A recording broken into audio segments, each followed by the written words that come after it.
क्या नाम है तुम्हारा? शीशपाल सिंह। योगिता महावीर सिंह जी, भाई इसका बड़ा जिलेदार कौन है इसको उल्लू का? बड़ा नौकर। हाँ बुलाओ सर। तेरा बाप आया नहीं बैठा हो सुबह सर। दूसरा नहीं बुला, खड़ा हो, खड़ा हो। कॉल कर। ये किसान बेवकूफ है। पिछले साल 9 लाख का गन्ना खरीद लिया, पेटी का कहाँ जाएगा भाई? चूतुड़ा में चढ़वा दूंगा तुम्हारे। कभी होशियारी में बैठ दे दिया। भारतीय किसान यूनियन।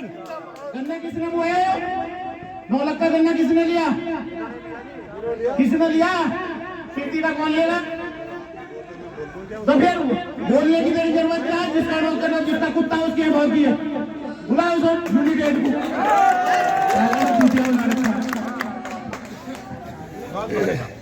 और उसे बुलवा जो, इसे क्या बता रहे हैं यार।